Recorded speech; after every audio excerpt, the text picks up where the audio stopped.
Hey there, y'all, and welcome to today's Tune Your String. Yay! All right, today we have a special guest. This is Dunbar. Hello. Lindsay Dunbar, also known as Dunnie. She's part of the Instant Karma crew, and she has been promising to bring me to this tree since 2019. Let me zoom out and see if I can, oh, it won't let me zoom out. Anyway, so we are hiking today. In Montreat. In Montreat, North Carolina, just northeast of Black Mountain, which is just northeast of Asheville. So, yeah. So we're in the wild northeast. La, la, la, la, la. All right. Yay. And so, and I always feel like I have to mention Merf. Like, Merf, we will be back to our podcast, on Wednesday, of course. And so, but in the meantime, we want to put stuff on the YouTube and go hiking. And Dunbar was so lovely to want to do the show today. So we're going to have conversations. And actually, if you want to start hiking, did you want to tell me about what you were telling me about the Appalachian Trail and the relationship you established? The clouds. All right. So, okay, friends. All right. Do you want me to carry the camera? No, I can carry it. You got it? Yep. Okay. Or unless you want to. Yeah, because you're taller. I can be, right. Yeah. You're so much taller taller than I am. Okay. But put yourself in the camera because you're the one telling the story.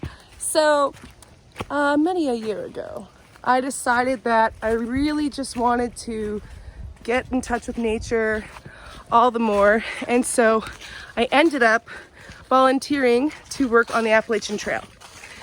And that, in and of itself, was probably the greatest thing I've ever done for myself.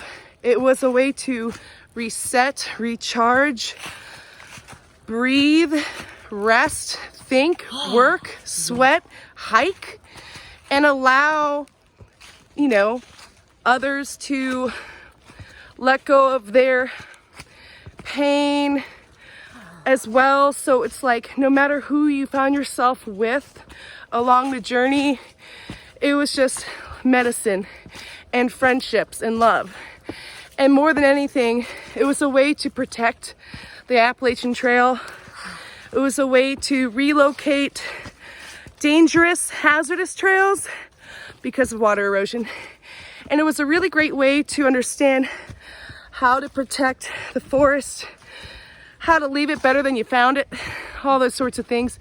And when I went out originally, I thought, okay, I'm going to rebuild my relationship with trees, or I'm just going to start something new and it's just going to be all about the trees. And I wasn't right about that at all.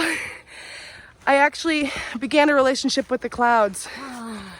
And I was at the very top of a bald in the Smoky Mountains where I just sat still for not long. And all I could see was probably, 30, maybe 50 miles span.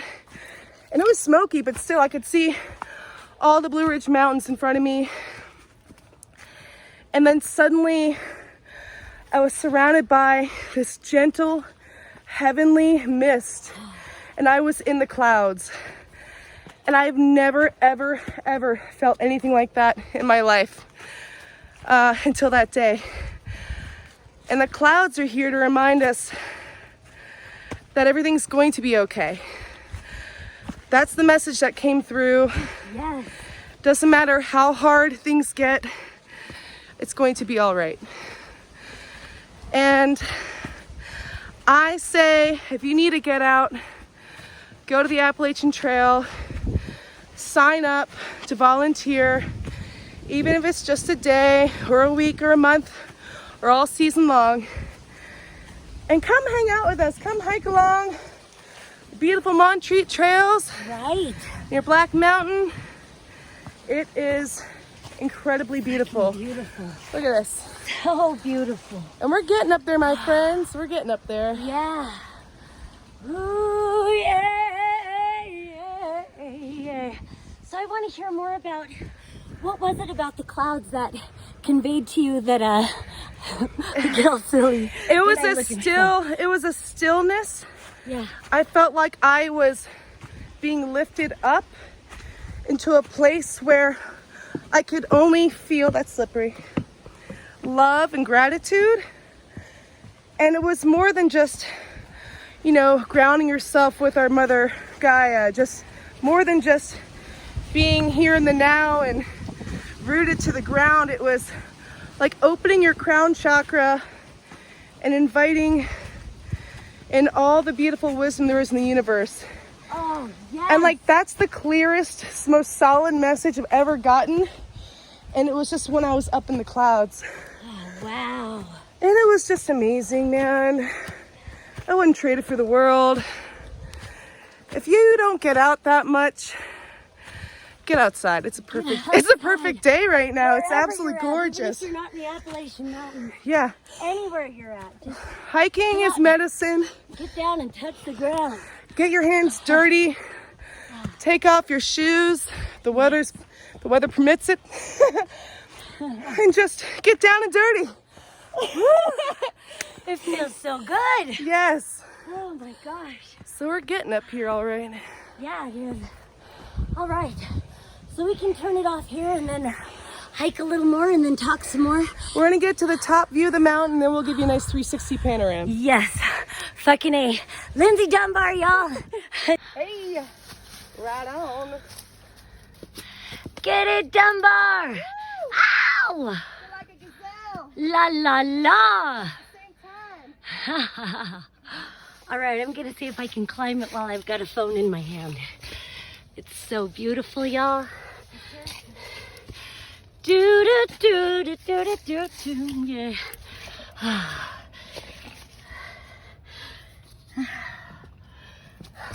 Ay ay ay. That's okay. I have another elbow. All right. Yay. Look at Oh my goddess. We're getting there. Wow. Oh. Hi there. Hey, you can come down if you want.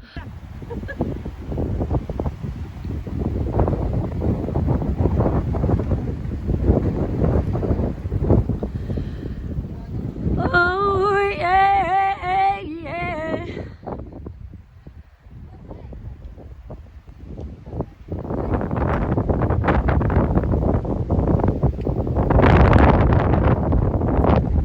Get Dunbar. La la la la.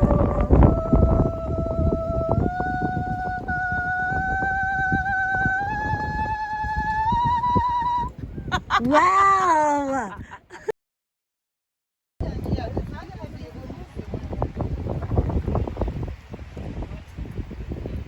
It's all about the tart, my friend. It's all about the Dunbar name. It's so pretty.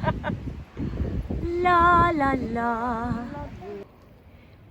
Speaking of clouds, it's so neat to watch them move. The shadows of the clouds move across the landscape of the mountains. Even video doesn't do it justice how fucking majestic this is. But video will have to suffice.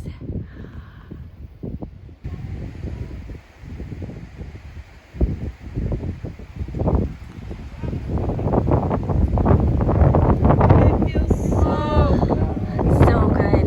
Look at this. This gorgeous cloud. I know, I'm just like the shadow just moving across the hill. It's so neat.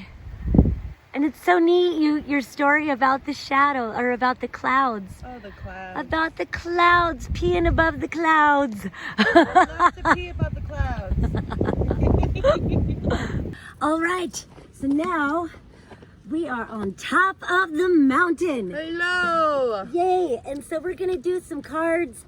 I can't really see us, so hopefully we are in the frame pretty well. We're good. What a beautiful backdrop, as It's far so as I pretty. can see. I always take my glasses off because I'm like, I can't see with them or without them. But I figured I would pull out my little fairy cards. I should have blessed them before I turned on the video, but whatever. I almost brought my fairy cards today, so I'm really, really glad you brought yours. Isn't that silly? Yeah. And I love, and like I see some tarot readers be like, this is such and such. I love when people give credit, but I forget. I've had these cards for a long time. Mm-hmm. They fell in the water one time when I was tripping, and so Like not didn't fall, but you were tripping. Well, I was tripping. I was on a tripping hiking date, and so actually he fell into the water, and he was carrying my backpack, and my cards got wet. So that was what happened. But all right, to the highest light and the highest love. This is what I do. To the highest light and the highest love. To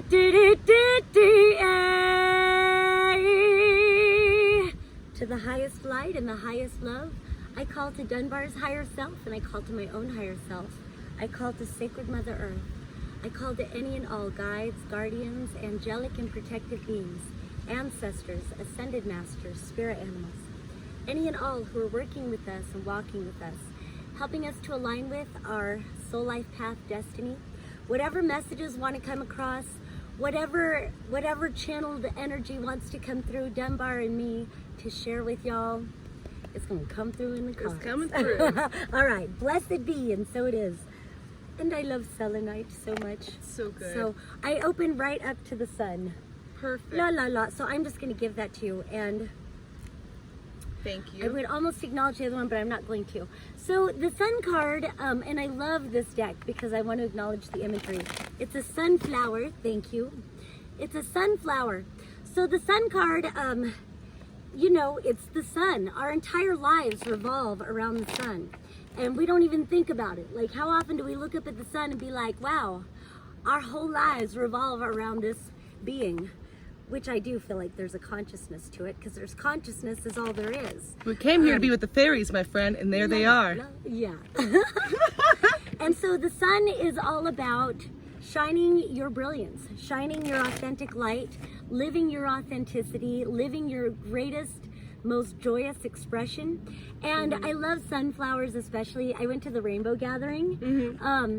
Was it last year, I guess? I guess it was, yeah, not this past summer, but the summer before, so 2022. And there were just fields upon fields of sunflowers. I love so them. there's just something, I have a strong thing for roses because I sold roses for 11 years. Yeah.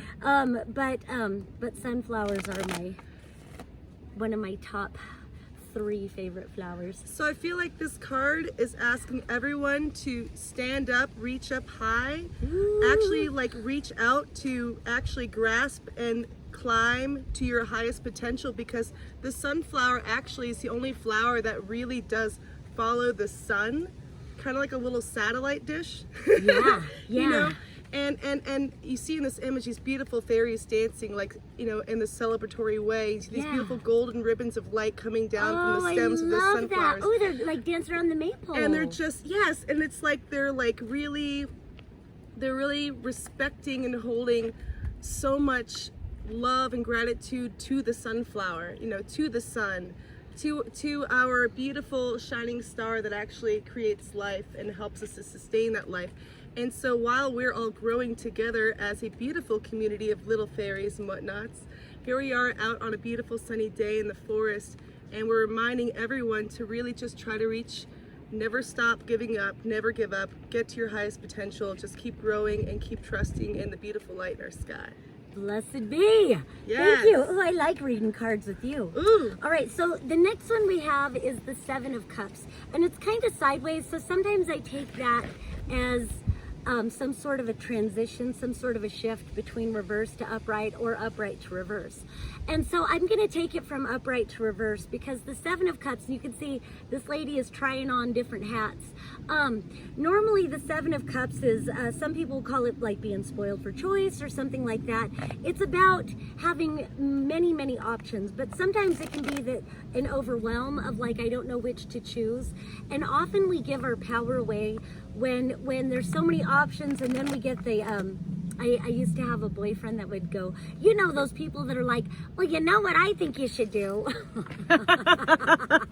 And so sometimes it's like you might like a hat, so you're trying on a hat, and there's one you really like, but someone else is like, no, I like this hat, I think you should get that one. And there you are, getting sidetracked, not realizing why it is that you're even trying to pick out a hat from the start. Right, exactly. So while you know, you can appreciate what others want to share with you and what others have for you, and while we can value others' input, really get clear and focused on what it is that you want. And it feels like as that card turns itself around, that's more about narrowing your choice to what you truly want. And I love that the sun is just shining on us so much. So then we got, thank you for going up and showing what cards are coming out. So then we've got both the Hermit coming out with the Ace of Wands. Ooh, motherfucker. Such good cards. So already we've got 2 major arcanas plus an ace, plus about narrowing our choices down. So with that Hermit and that Ace of Wands, and if you want to look at them, and I love that there's an owl outside the window. Wisdom. So yes, exactly. And so the Hermit is about kind of retreating. And I noticed, it's funny, you noticed the butterfly. Yes. There's a butterfly on the sun card too that was catching my eye too. Ooh. So there is a metamorphosis. I often will compare the Death card to it's a lot like a caterpillar going into the chrysalis and then emerging as the butterfly. So there is some sort of an emergence that's happening. And with that Hermit card, it kind of indicates like the chrysalis phase, where the caterpillar goes inside that chrysalis and completely comes undone. It dissolves its whole former self and then reconfigures itself, renews itself, reshapes itself. And so with those wings, it does kind of feel like, and with that Ace of Wands, I always look at aces as opportunities because aces are opportunities. And wands are fire energy. So with that fire energy, then we've got the Sun card too. That's inspiration, passion, motivation. It's fire energy. It's very fast moving energy. So there is something about with the Hermit card, and then even with that Seven of Cups, there's something about not dissipating that light, not dissipating that brilliance, not dissipating your inspired ideas. The Hermit is all about going within and finding that inner brilliance. And so with the Sun card there too, it really does kind of feel like harnessing that passion. And I kind of, there's so much, I don't know, implication with this kind of looks like it's, you know, winter time's coming, baby, that kind of thing. But then we've got this springtime over here, the Ace of Spring. So it does kind of feel like maybe this winter is going to be a little bit, that there's going to be maybe some cause for isolation as far as fine-tuning whatever your opportunities are that you're cultivating, whatever passions and inspirations you have, really kind of working on that inner light. Again, it just kind of feels like cutting out unnecessary distractions, maybe really reconciling that there are a number of things. It's funny, walking up here, I was like, you know, I've really been thinking a lot about how we can shift timelines and how we can dissolve old timelines. We move out of, you know, we can learn lessons from different things and then say, you know, I really don't have any further to go on that timeline, and we can dissolve that. That's part of the spell work I did this morning, is just to dissolve what no longer is relevant to my life. So there's kind of in that learning who to keep close to you and then who to go ahead and let go. And it doesn't always have to be a who. It can be situations, circumstances, concepts, patterns of belief and behavior, all kinds of things. And that's something that I was addressing. So I don't know, I really like the Hermit, and it feels like by springtime, and I'm kind of hearing April, maybe by the spring equinox. Man, and then this is a lot of cards, so I'm not going to take every single one of them. But by the spring equinox, it feels like it'll be time for some great emergence. That's when maybe the wings... that's when the butterfly flies. The butterfly phase. Ooh, I did. And I think that with this Hermit card, with that beautiful owl outside the window, yeah, and this man inside his little warm and cozy tree, like reflecting on that wisdom that he's finding from within with all this time that he has to himself to really look inside.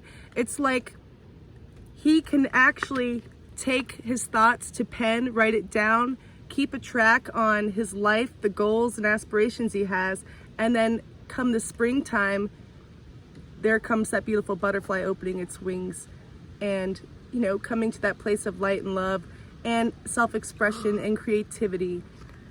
And then, oh my God, I love doing this with you. Then we've got the Ace of Cups and the Empress. Ooh! And look what she has. Look at those butterfly wings. La la la la la. So, thank you. Since you're going up, and Yeah. so the Empress and the Ace of Cups. So this is about opening up and receiving. And so I love that we've got the Ace of Fire and now the Ace of Water. So again, major opportunity with the Sun card and the Hermit. Are you guys kidding me? So we've got 3 major arcanas. We're in a great metamorphosis where, and it's so beautiful that we start with the Sun and the Ace of Wands, which is all about action, motivation. The inspiration is here, so it's like really acting on it. And then the Ace of Cups is all about receiving, and the Empress is all about receiving. She knows her worthiness, she knows her value, she knows her abundance, and all things flowing to her. And that Ace of Cups, it's like a gift. It's an opportunity to receive and to be completely emotionally fulfilled. So with that Hermit card, it feels all the more about really nourishing that inner light and really that self-discovery, and then allowing yourself to blossom. I love these cards. I'll let you give your input on it. And yeah. So I see this Empress, right? You see this beautiful image of her with what looks like her own fairy family, in a sense. And I feel that with the coming spring ahead, that equinox and everything, and all these beautiful changes and things that we have to shift into, all these different new places we find ourselves, people we surround ourselves with, this spring I feel like is really going to be the Ace of Summer card. I can't believe you got the Ace of Summer card. Sorry. Yeah. I just feel like that we're all going to be closer together come the spring, this new summer ahead.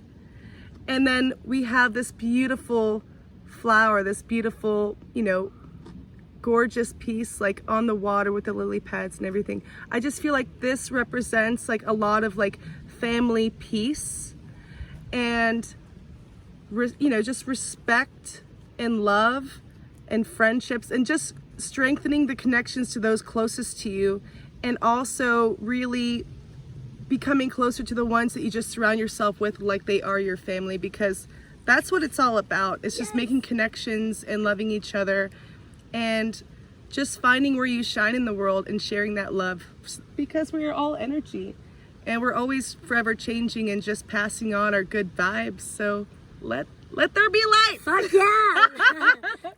love. And then we'll end it with, thank you so much.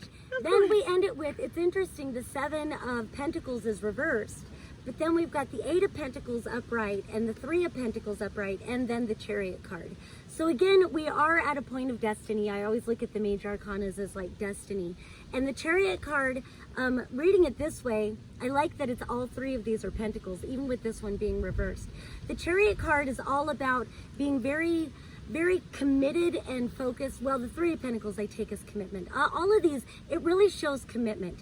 Okay, so the Chariot card is aligning to your destiny and allowing a greater faith to, and I know some people will get triggered by that word, trusting yourself, trusting yourself, trusting your higher self, trusting your connection to the universe, trusting divine timing, synchronicity, allowing things to unfold. And I love that. I love it. With the Pentacles, it really does speak to cycles. We have to wait for the right seasons, for things to start blossoming again.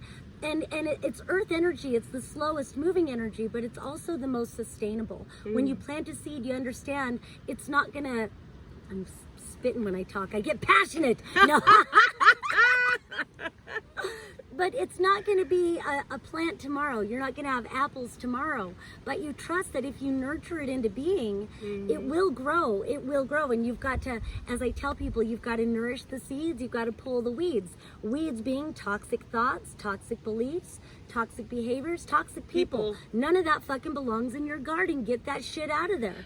Pull that shit out of there. And so I feel like with the 7 of Pentacles reversed, next to the 8 of Pentacles upright, it kind of feels like maybe don't worry so much about is it going to grow. You've already moved past that. You brought it to a place of nurturance.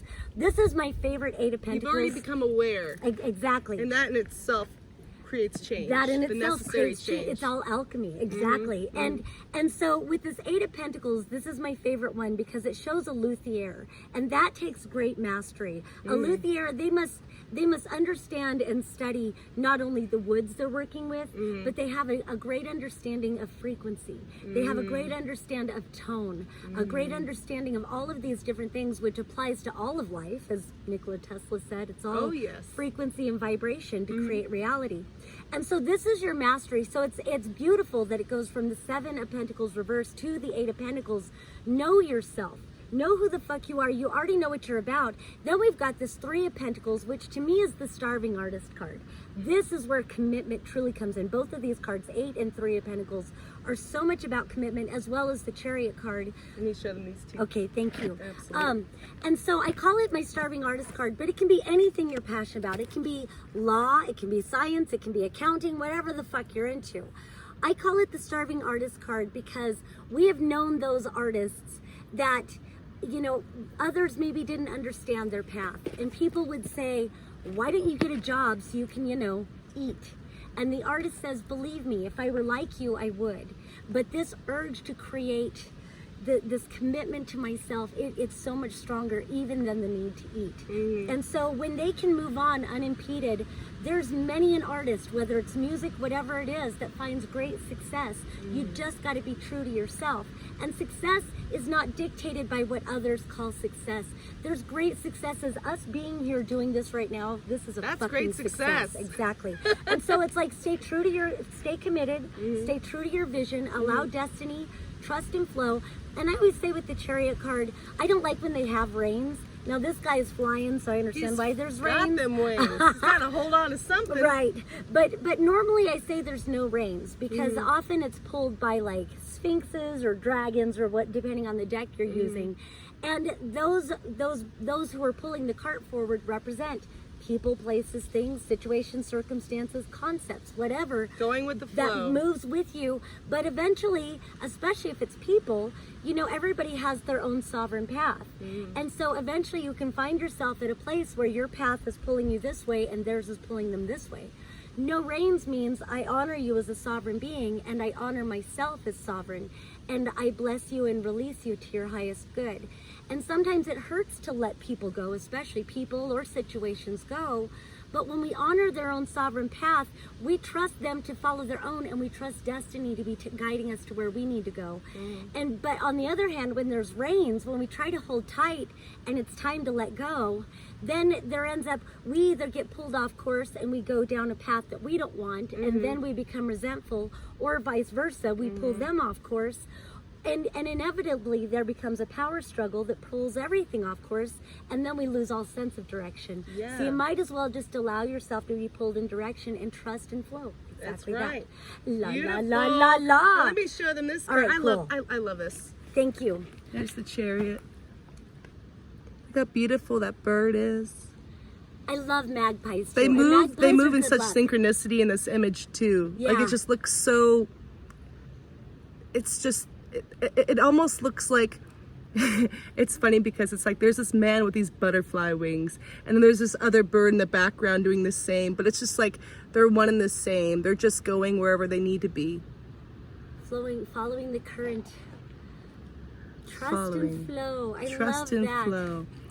And this image, the Three of Autumn. Wow. I really love. I love this deck. I want to Get to another work. one. Do your work. Do your inner work, your light work, your creative work. And it'll work out for you.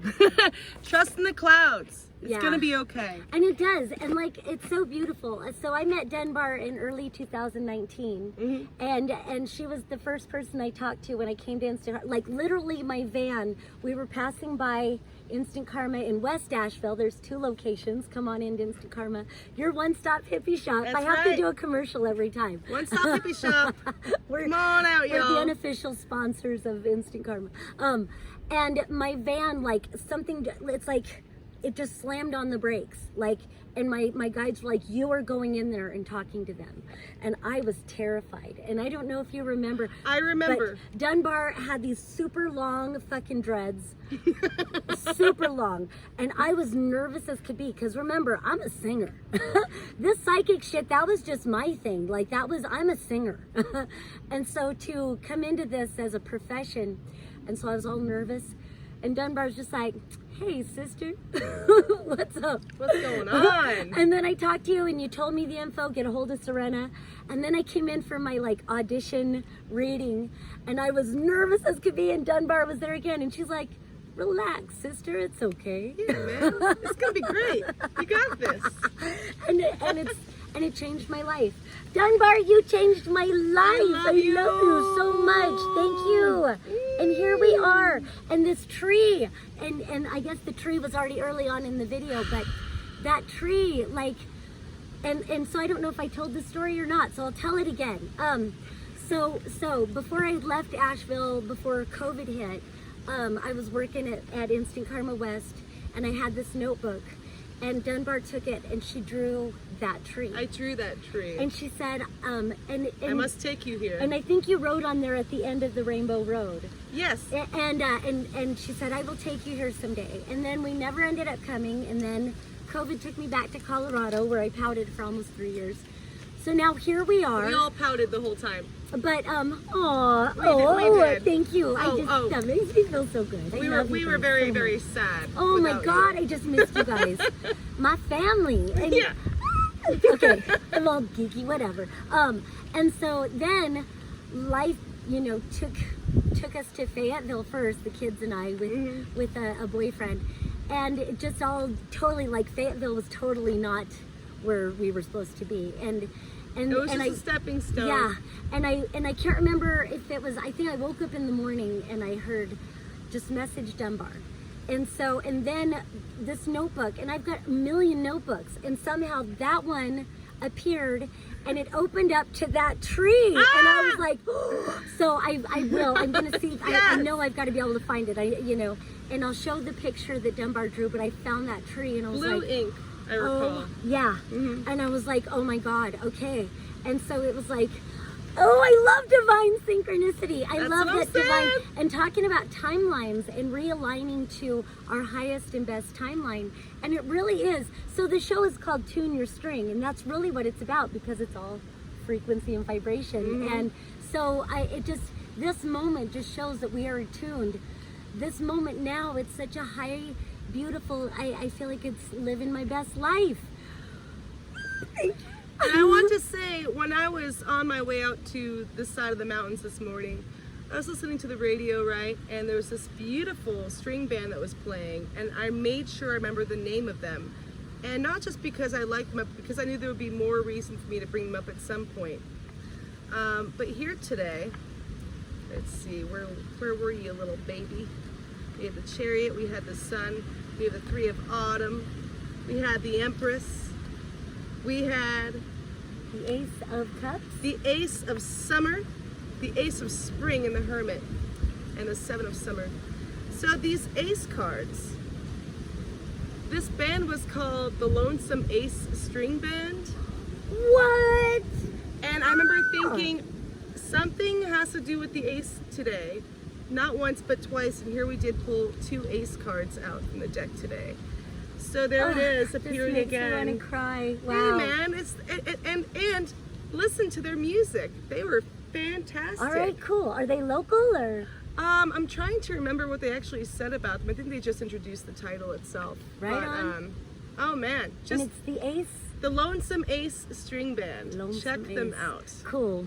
Right on. All right. Well, I think we've got a show. Maybe we'll do one more little segment. Sure.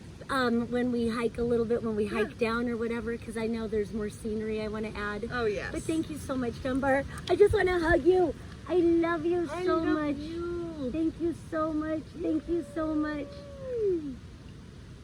Thank you. Sister. I do. Sister, I just love you. sister. Oh! Cool. All right, y'all. We'll do one more segment. Yay. And so I remember being 10 years old and I was watching that TV show, The Animaniacs. And there was a part in the episode that was just kind of a red flag for me in this journey in my life. Just getting used to North Carolina as a little kid in Durham. And in the image of this show, it shows an elevator to hell with an arrow pointing down, and the elevator's on fire. And instead of it reading hell across the top of the doorway, it read Ohio. And that was the same day my mother told me we were moving to Ohio. Oh, shit.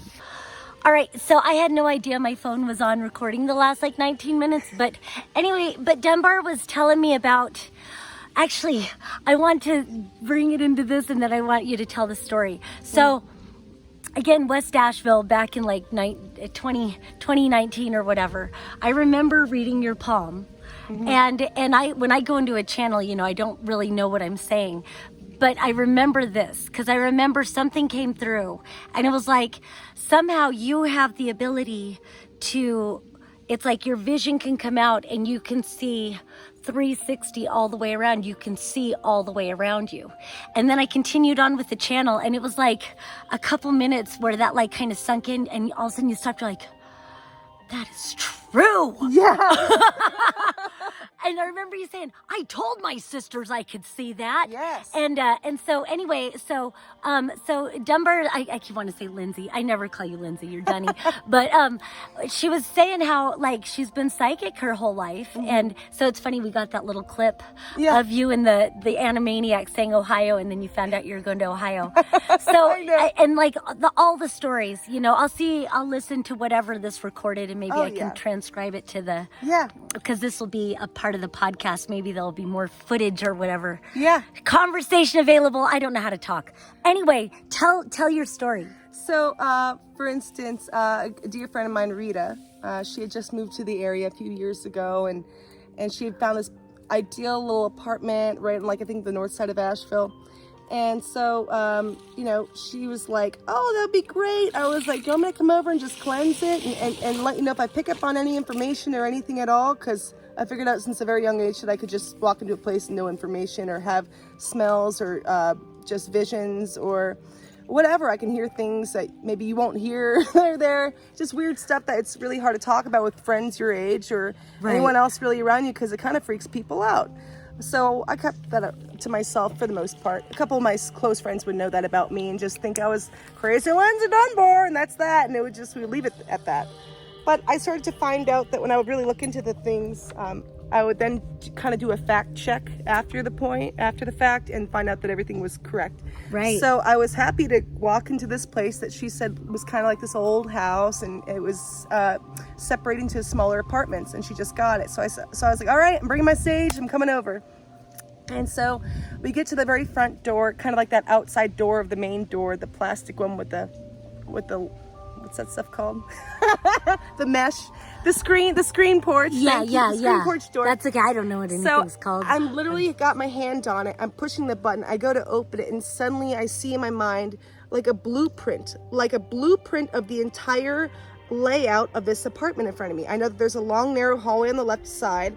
And then in the back left corner, it's like a shadow. It's almost like radar and it's going beep, beep, beep. Whoa. And I'm like, there's something in the back left side of the apartment, but I don't see anything yet. I'm just kind of, at this point, I'm not speaking what I'm seeing yet because it happened so quickly. I decide to walk through into the first main sunroom.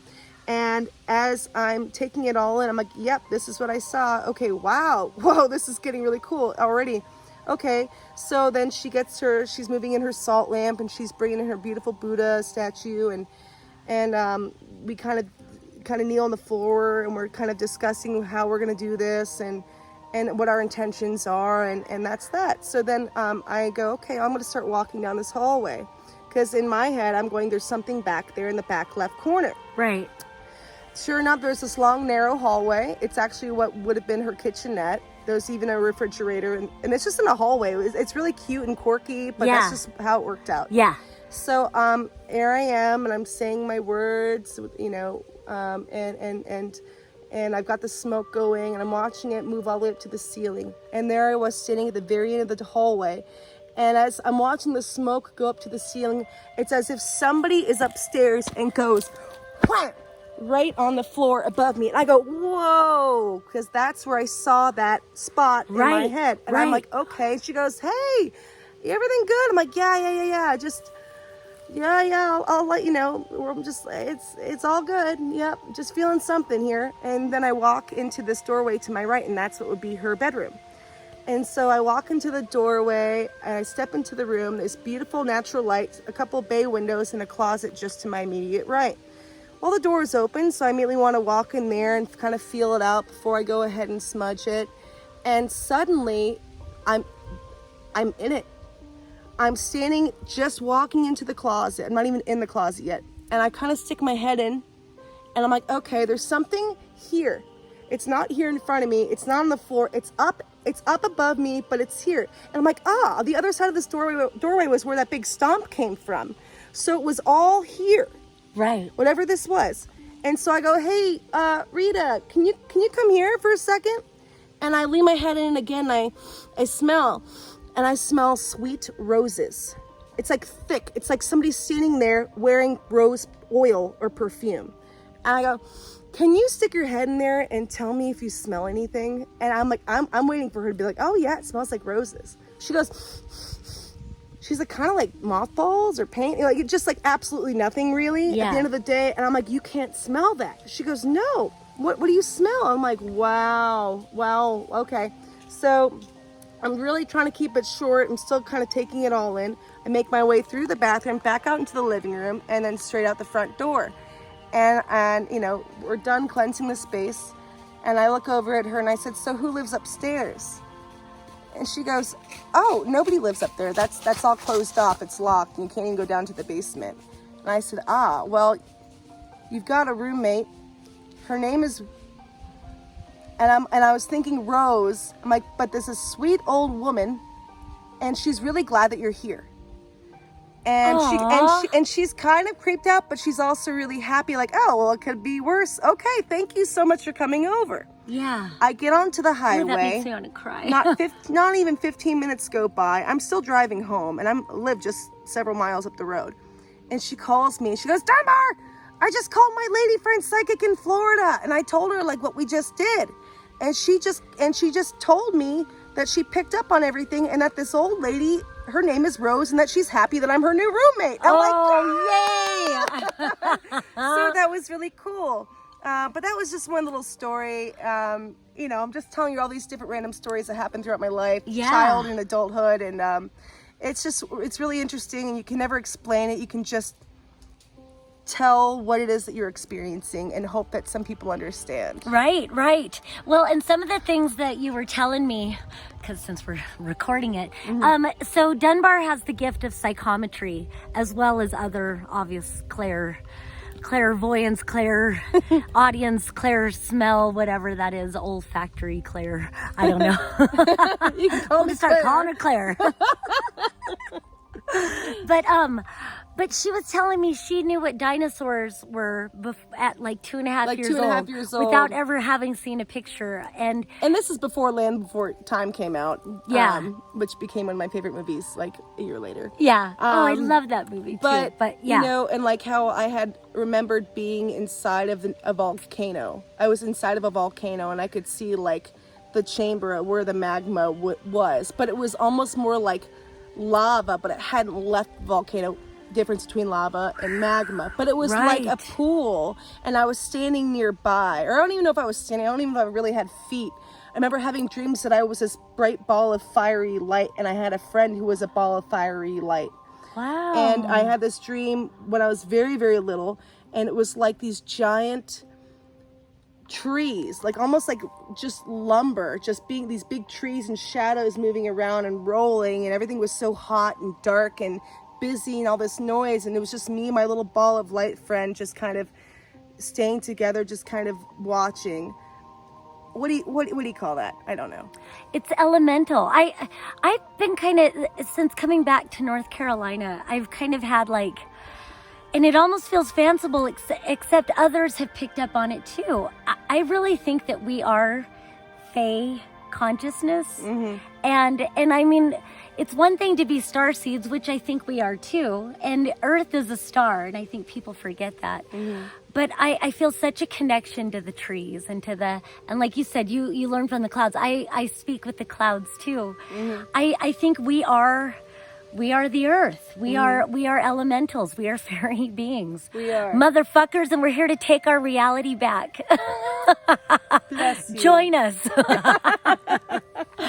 All right. You know what? I think let's go ahead and end it with that, unless you tell me more stuff and I'm like, I got to get the camera. But Dunbar, I just want to say this has been amazing. I hope you do more hikes with me Please, as often. anytime. And so get used to this face. And I'll bring my oracle deck next time too. Cool. All right, beautiful. So thank you for joining us. Peace and love until next time. Have a great day.